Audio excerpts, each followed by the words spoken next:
Welcome back to the Bob Pritchard Straight Talking radio show. Over the past 5 years, we've given you the insights into the lives of over 320 of the world's most interesting business people. We've talked about what they do, and we've tried to find out what it is that makes them tick. It's very difficult to be successful in this world, and with over 95% of all businesses failing, this is an opportunity to listen to what people that are successful have done and to emulate them. Now, I think it's very difficult to find anybody who's been more successful than Steve Jobs. From 1997, when he returned to Apple, through to 2007, when he introduced the iPhone, Jobs led the greatest corporate turnaround in history. However, when he died, he failed to leave behind a scalable process that Apple could follow to keep its disruptive, innovative DNA coming. Of course, that's more, once you get a great invention, it gets harder and harder and harder to top it. So we're going to have a presentation today by Dr. Mark Goulston, who will not play but will be Steve Jobs coming back from the grave, to describe his return to Apple in 1997 through the release of the iPhone, and Jobs' thinking behind what he noticed and did. Now, this presentation it's really a channeling of Jobs. So he's not just playing a role, he's actually channeling Jobs, and we'll get to that in a second. But Mark is widely regarded as the people hacker. He started out as a crisis psychiatrist, specializing in suicide prevention, then a death and dying expert doing house calls to founders and CEOs and their families. Then he was an FBI police hostage negotiation trainer, and then an advisor to attorneys in cases like the O.J. Simpson trial. And he currently serves as a confidant and advisor to entrepreneurs, founders and CEOs, and he helps them see into their futures. He's also a good friend of mine. He's a member of Metal that I talk about often on this show. So let's I'm not quite sure how this is going to work out, but let's get into it. Mark, welcome to the Bob Pritchard Radio Show. You're being heard right around the world. Well, I'm glad to be on, and, let's just get into it. I mean, in 2005, I gave a commencement address at Stanford. A lot of people said it went pretty well, and I said a bunch of things, and one of the things I said was you can't connect the dots going forward. You can only connect them going backwards and hope they'll somehow connect in the future.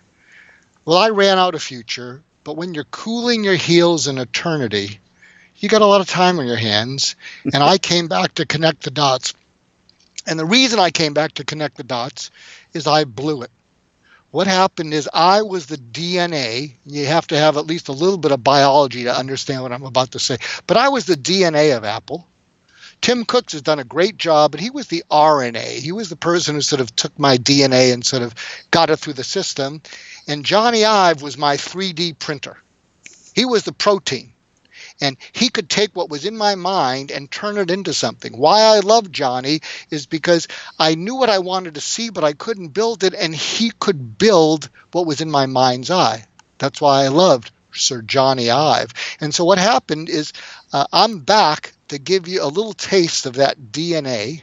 And so when I got back to Apple in 97, I noticed three things. And this is something also you want to be. You want to be a first-class noticer. Looking, watching, and seeing, you're passive.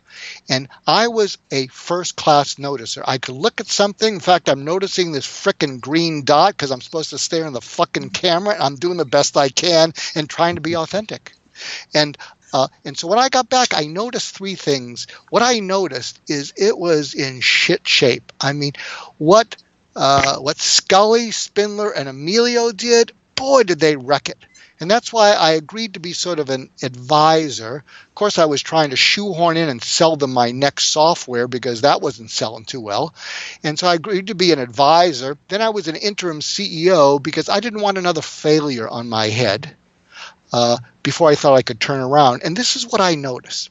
I noticed it needed to make money. It needed to get money. We were 2 months away from bankruptcy, and we needed money. Now, granted, I just become the $1 billion man because what happened is I put 10 million into Pixar, and I was trying to sell the software. I'm not an animator genius, and this guy John Lasseter, he wears these frickin' ugly ass shirts.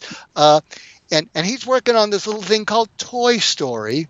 And in the meanwhile, I'm trying to sell the software so I can recoup some of my 10 million. And lo and behold, Toy Story becomes Toy Story, the biggest money earner of an animation in history. And not one to miss out an opportunity, I was able to sort of maneuver it into an IPO. And suddenly I'm a $1 billion man again. And I'm back to being a big swinging dick back in the world for all the wrong reasons. But screw it. But I'm not going to put money into Apple. I mean, I'm not going to take my money to save them from bankruptcy. So what I noticed is you got to get that money. So I call on Bill Gates, my arch enemy but good friend, Bill Gates. But one of the things that's not in Steve Jobs' vocabulary is I don't know the 4 words, I need your help. I don't know those words. I didn't know those words. And so I reach out to Bill and I said, Bill, you got the Justice Department on your ass. And, if Apple goes away, it's going to be tough for you. And it might be a good idea to throw us some money and save us if we can, because maybe the Justice Department will back off from you. And look, we've been stealing from each other forever. That wouldn't be a bad idea. And I'd like to help you. Bill. I can help you out of your dilemma with the Justice Department. And lo and behold, he gives me $150 million. And then I remember in Boston when I was announcing our new partner, and I show this video of Bill, and he is like a deer in the headlights of the car. He's smiling. The whole audience is booing him. So I did a really good job of turning Apple faithful into hating the guy. And there I was trying to say, oh, but he's our new partner, and you got to partner with people. Did not go well, but we got the $150 million. But the thing I also noticed that you have to notice is people don't remember better. They remember different. Better, everybody's better. You go to everybody's website, it's better, better, better, better. It's all bullshit. What you have to be is different. And so, because we were making technology that was like other technology, but we were a failing company. We can't match, the big gray of IBM and who else was out there, or Dell. And so, what I did is I relived in my head my visit to Xerox PARC. And if you're watching this, you'll see exactly what I'm going to tell you, because National Geographic did a dramatization of Woz and I going to Xerox PARC. And that's where they showed us the graphical user interface. And when they showed it to me, it was probably the best thing I'd ever seen in my life. It was kind of flawed, but I saw what they could do with it, with the mouse and the icons. And I knew right then and there that if we could do this, we would own the B2C market, because before that, technology was for, nerds, engineers, geeks like Wozniak who play little pranks. The guy still plays pranks. I never laughed at them particularly. I sound like Trump. I never laughed at him. But wait a minute. I died before Trump came on the scene. So forget that. Delete. So what happens is, what I realize, and you should take this to your marketing, and if you do this right, you'll take it to the bank. What happened is, when I saw the graphical user interface, here was the 4-step formula that you need to apply. I went, whoa, WHOA, which means I can't believe what I'm fucking seeing and watching. And by the way, you've created woe if you're speaking to a big audience, because half the people that are texting to someone else, they elbow the person next to them and say, what did he say? What did he say? Or if you're saying in a conversation and someone's preoccupied with, hoping to get laid that afternoon, they say, what'd you say? Repeat that. So you've created woe when they say that. And wow, that's astonishing, amazing, unbelievable. And I'll tell you, when I saw the mouse, and I saw the icons, and I saw the fun that you could produce, I knew we were there forever. In fact, in that dramatization of what happened is, I look back at Woz when I'm playing with this, and he says to me, once you go there, there's no turning back. Now, Xerox didn't know what to do with this. I mean, they thought they had something, but Xerox, it was kind of like they had their head up their ass, like a lot of big corporations, and they didn't know what to do with it. And we didn't really steal it. We actually gave them $1 million of Apple stock, at that current price, which was next to nothing. And so that little $1 million of something has turned into, I don't know how many multiples, but it's well over 100 million.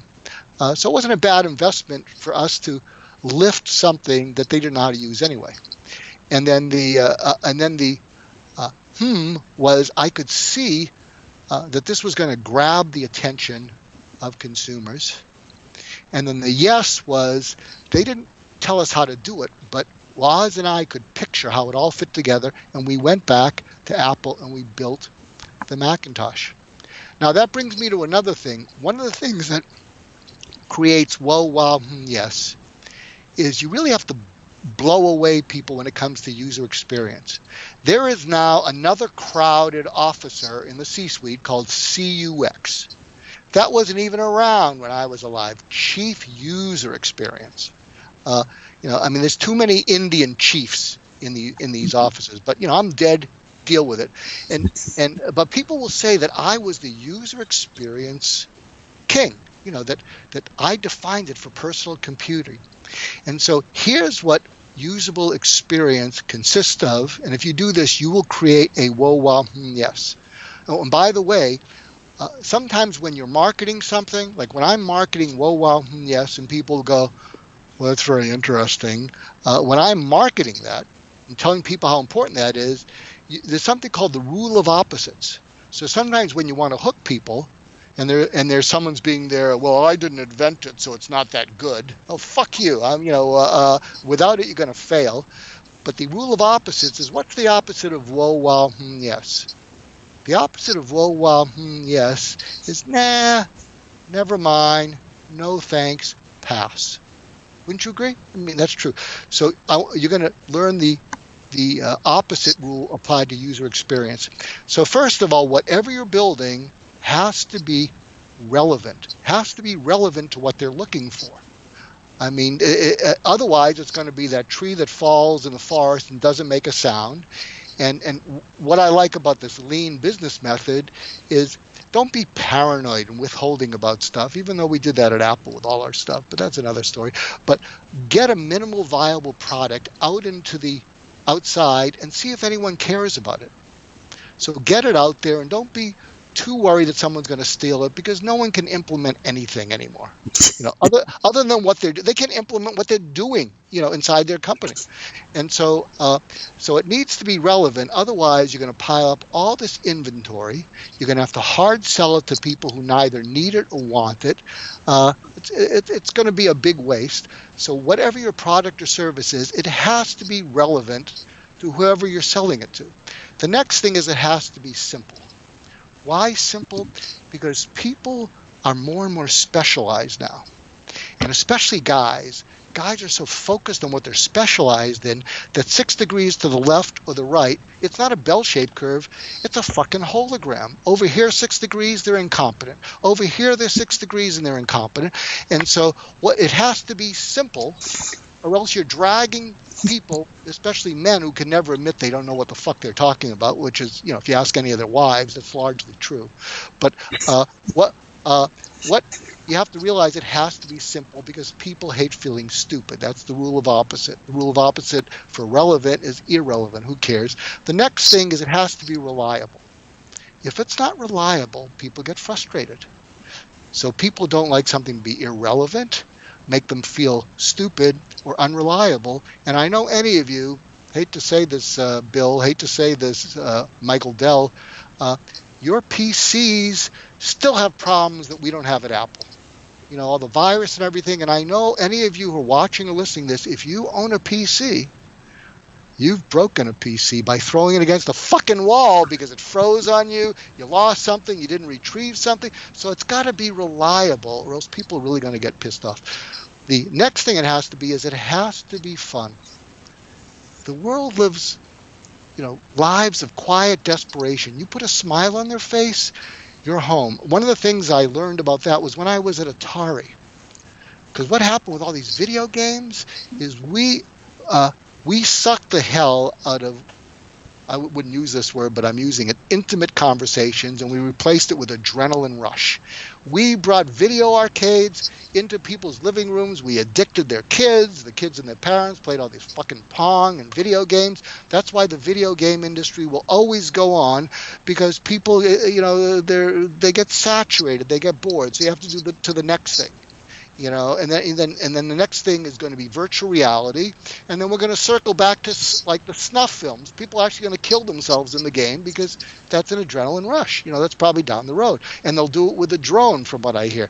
But what happens is it needs to be fun, but something else that other people, and this is the thing I'm proudest of. It has to be beautiful. I learned that when I was up at Reed College.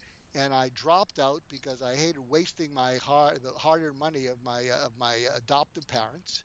But I took calligraphy, and everybody who knows me knows I was sort of into Zen. Nolan Bushnell, I manipulated him so he sends me to India.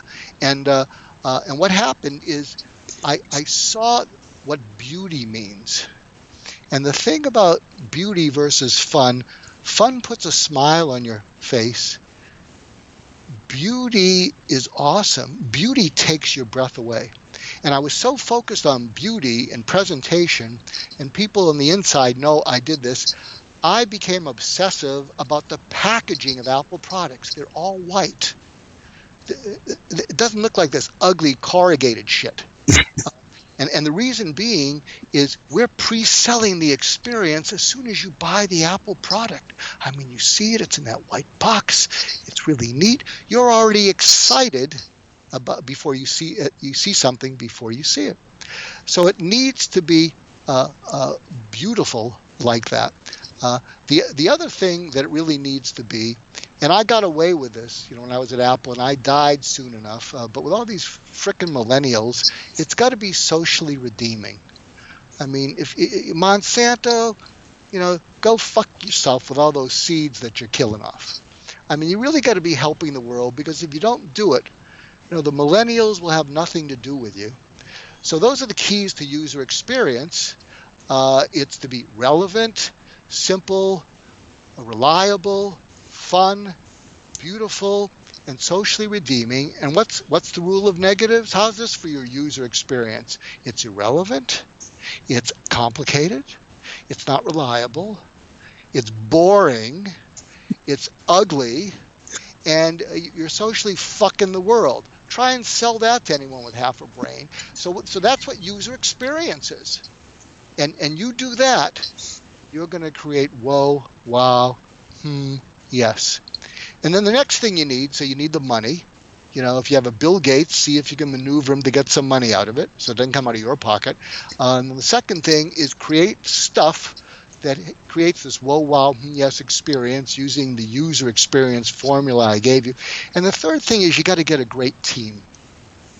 Something which I've learned, and this, is that a great team can take a good product and build it into a huge success. You get a shitty team, you can get the best product in the world, and you will fail miserably. And the key is you got to be able to incentivize your team. Now, I got away with it. I might not get away with some of my tactics, but I got away with it because people joined Apple to be part of the future. When people think that they're on a rocket ship to be part of the future, you shouldn't, but you can abuse the shit out of them because they're part of something where they can tell their grandchildren, I was at Apple when they did the fucking Macintosh, that sort of thing. But I don't know that you can get away with that much anymore. Also, if you have a chance, look up an interview. I'll tell you, poor Sir Johnny. He's got post-jobs stress disorder. I feel for the guy. But if you can, look up an interview he does with Vanity Fair at some technology conference. And the guy's asking him, so what'd you learn from Steve? And poor Johnny, you look at him, he's kind of shy anyway, but you can see the guy, I must have traumatized the shit out of him. But this is also what you take away from it. Now, Bob, even though you're from the other side, you could do a better British accent than me, but I'm going to do Johnny. But go watch this. It's a keeper. I don't know. It's 5 minutes. And he says, Steve is one of the most focused people I've ever run into. And he told me, Johnny, what does focus mean? And, and I sort of mumbled in my British way. And what he told me, he said, focus is when you wake up one morning and every cell in your body wants to do something. You taste it with every cell in your body, and you say no to it. That's what focus is. And then here's another thing. The interviewer says, anything else you learned? And you got to watch this because Johnny, he's sweet. I don't do sweet, but he's sweet. If I did sweet, I'd let him in. And he says, well, there was this conversation I was having with Steve, and he said, why was I being so nice to people? And I said, well, I'd like to treat people nicely. I think they deserve to be respected. And Steve said to me in the way only he could say it to me, he said, I don't think you're doing it to be nice. I think what you are is you're vain and you want people to like you. You're a fucking people pleaser. And I would have thought more of you, Johnny, because the quality of the product should be second to nothing. And you're compromising the quality of the product to please people. And Johnny's there, and you can see he's remembering this, and he's saying, it was perhaps the most brutal, blunt, and brilliant thing that anyone's ever told me, because it was 100% correct. So I think you're giving some idea. You must be watching the fucking clock, because I'm not, because I'm too busy looking at this green dot, and I don't know what fucking time it is. So clue me in, Bob. But you can see how this is invigorating, and I don't want to go back to that fucking nerd Goulston. I don't want to either. He's a pain in the ass. Oh, he really is. Tell me about it. Now, we've still got about 10 minutes, nearly. Mm-hmm. So, okay. Fuck it. This Steve Jobs thing has had an evolution of it. I'm back Johnny Ives. I'm back. I don't know what the fuck I am. But what was really interesting is I've been performing it kind of off Broadway, under the radar at various settings. Although I did perform it at a big conference in Chicago last week. So I'm Mark. I'm Goulston with a little boldness. So it's the bold after effect from Jobs. 10 minutes after this, I'll be fucking drinking eating a donut or something. I'll be like this. Look, 10 minutes from now, I'll be wearing these fucking nerdy glasses. But what happened? The evolution of this. It was very interesting. I was speaking to CEO roundtables, technology roundtables, and I was talking to them about communication. And I was getting away with it because even as Goulston, I can be relatively engaging. I got stories from hostage negotiation, and it was entertaining. But something that I realized is about decision makers. And Bob, you're going to laugh at this, and you may have even heard it. What I discovered is the single word that entrepreneurs and decision makers hate more than any other word in business, but they have to be politically correct, so they can't show how much they hate it. They hate the word people. They can't stand the word people. They're trying to be focused on something, and someone tries to get their attention. Inside, they're saying to themselves, where's my fucking HR? Where's COO? Get this person away from me. Because what they like to focus on is they need to be able to look into the future and have some sort of strategy for getting there. And people are just appliances. And I will tell you this, entrepreneurs and founders and CEOs, they are smacking their lips to when they can replace all people with technology. Yeah. And there's this debate. Oh, it'll make more jobs. I don't think so.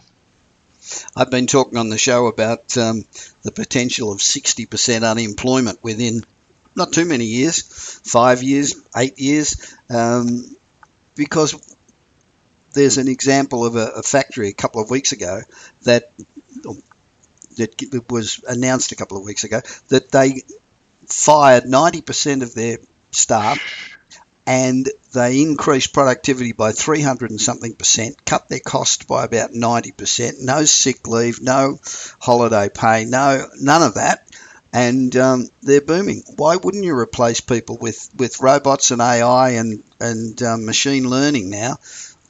Why the hell Oh do yeah, you need people? you know, People are a pain in the ass. yeah, well, they are. And if you're watching this, check out a site called Working Nation. I'm a kind of an advisor to the people running that. And Working Nation is focused on the job skills gap.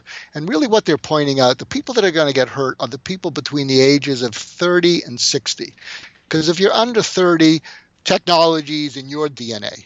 Yep. Relating to people isn't. That's why rather than having a conversation, you text the person next to you because you can't look them in the eye.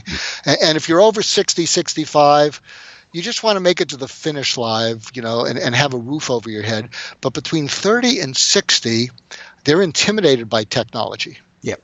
And I think they can learn it, but they're intimidated. And they did a documentary on the Carrier aircraft, the air conditioning factory, before Trump went back there and got them a few jobs back. And it's an amazing documentary because you look into the eyes of these people who thought they had lifetime employment, and you can see they just said, we don't know what's going to happen to us. Yep. And so that's going to be a challenge. And so that's something else I learned. So what happened? So getting back, if I was Jobs, I would have stayed focused. Back as Goulston, that was a tangent that I didn't think I'd make it back from, but I'm coming back. And so I'm talking to these CEO groups, and then I realized I don't like persuading people, especially decision makers, about stuff they need but they don't want. They need to get better at communication. They couldn't give a shit. Yep. Trust me on this. And so that's when I decided, well, if I could figure out a formula that would cause their customers, clients, investors, and talent to say, I got to have it. I got to work there. I got to invest there. When you create that gotta, you don't have to persuade anyone to do anything. If you go to the Goulston group, we actually turned that into our tagline. We create gotta have it. Right. And that's when I came up with the formula for whoa, wow, yes. And I was getting pretty good ratings when I did the communication thing, but then when I switched it to creating gotta have it, all I got was 5s. I've never gotten 5s from CEOs. They don't give 5 to anyone. Yeah. They don't even give 5s to the hookers that are giving them a good time, and maybe a 4.9. But what happens is I give it, and I didn't know about Apple or Steve Jobs, and someone said to me, you just figured out the secret of Apple. And I said, what do you mean? And they said, well, that's what people think to themselves when they're lined up outside the company. They're thinking about a new product. I got to have it. Then I give it to the next group, all 5s, and they said, you just figured out the secret of Steve Jobs. And I said, what do you mean? Well, Steve Jobs was able to create that in people. And then someone said, you got to see these videos when he visits Xerox PARC. By the way, something else I talk about is that I learned as Steve Jobs. So I'll morph back into Steve Jobs because I kind of like his asshole spirit. Bob and I resonate on that wavelength better. We do sort of an asshole mambo here with us. But one of the things that I also give an insight about is I say, don't have to be the fucking smartest person in the room, because when you have to be the fucking smartest person in the room, people will defer to you. Yep. And they'll go, I get it. And the reason they're saying, I get it, is because they don't want to tell you they don't get it, because you look at them with contempt. And one of the problems I did when I was there, and they didn't get my DNA, is I had to be the smartest person in the room. Now, that said, I relied on smart people, but the dots were connected in my head. Each of them did their specific thing excellently. Yep. But when the dots are connected in your head and you go away, it's not sustainable. I think Bezos might be able to do it because he's pretty good with these systems he's got. Sure is. But with Elon Musk, I don't know. He goes away. I don't know what happens to Tesla. I don't know what happens to SpaceX, and I know people defer to him, and so. Well, there's no question he's bloody smart. Yeah, he's bloody smart, and he's got a great vision. Okay, but if he doesn't inject it into his company, it won't be sustainable. So one thing is, here's how you find the visionary in your company. You don't have to be the visionary to do it. What visionaries have in common, and this is, I guess, what I have. When I look back, what the hell was this visionary thing, is I had a joy of discovery. I loved the unknown. The unknown didn't intimidate me. I loved it. Whereas most people are afraid of the unknown. They want to prematurely put stuff into buckets where they feel competent. That is not a visionary. That is a bean counter. Don't put them in front of people you want to inspire and lift up because you know the future. But one of the other things that I learned is that it's not enough to be able to have that joy of discovery. You need to be able to bring it back to a focus. Yeah. Because otherwise you'll be like one of these CEO entrepreneur types who's chasing shiny objects all the time. And then people are saying, too bad, he's smart, he's this, but he can't get shit done. So it's like driving a Porsche. You accelerate and then you downshift. And when you downshift, you get traction. You pull the road into you. And so look for those people in your company who have the joy of discovery, but they don't keep accelerating. They're able to downshift, grab the road, and that could be your future visionary. Mark, we are out of time, but that was brilliant. I loved it. And, Jobs was brutal, and I think you captured him perfectly. So thanks very much for speaking with me on the Bob Pritchard Radio Show. That was really great. I'll see you on Saturday morning at Metal. And if you want to know more about Mark Goulston, go to Mark Goulston, GOULSTON.com. And I'll be back with more of the Bob Pritchard Radio Show on Voice America Business Network after this short break.